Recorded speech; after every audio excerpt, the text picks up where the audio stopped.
Hey, what's going on? You know who it is. You know what it is. All right, you guys, peep game. All right. Good news and some bad news.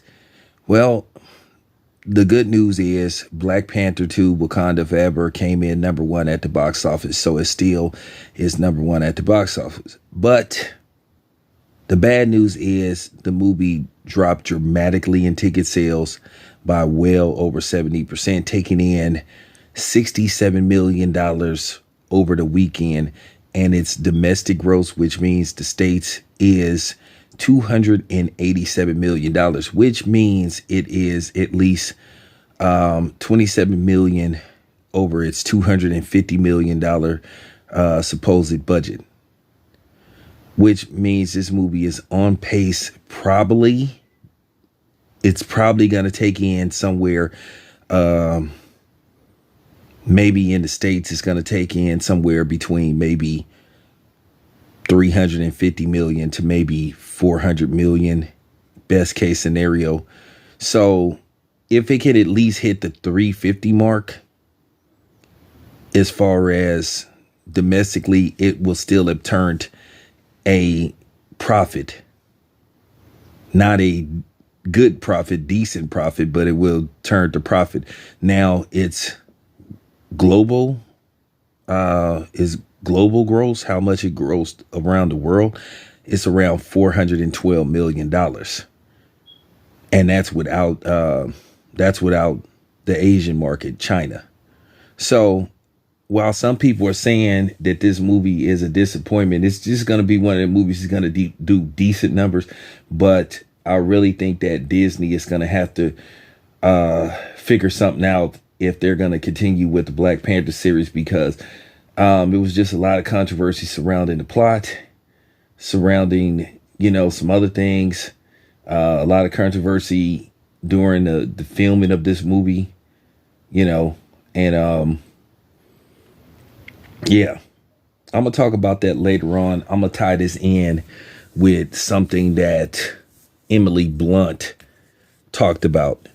But 400 million globally, that's still solid.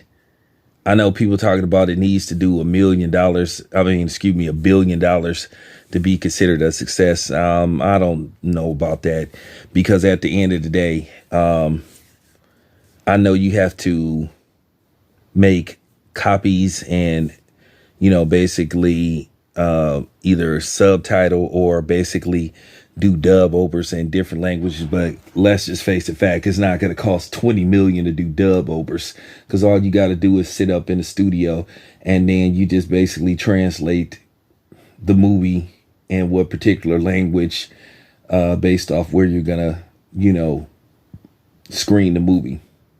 So with that being said, that's not gonna cost that much money. So 400 million globally is solid numbers. 287 million domestically, that's that's okay, depending on what the budget was. Now, if this had been a movie like Smile, which cost like around 20 million to make, and it has so far grossed over $104 million, yeah, that's a wide profit margin. But it's still in the red, even though it surpassed what the production budget was. It still needs to, turn a decent profit. Like right now, it's not going to be a sizable profit. Keep in mind, Top Gun 2 Maverick, nobody thought that movie would do almost 800 million domestically. But I am going to talk about why Top Gun 2 was a success at the box office. And I'm also going to talk about maybe people are tired of trying to send certain messages in movies and stuff. And I think that might be playing a role in killing some of these movies. I just think people are tired of seeing certain stuff, which I'll talk about that later. But nevertheless, Black Panther 2 is still number one at the box office. Let me know what you guys think. This your boy Town Biz. I am out.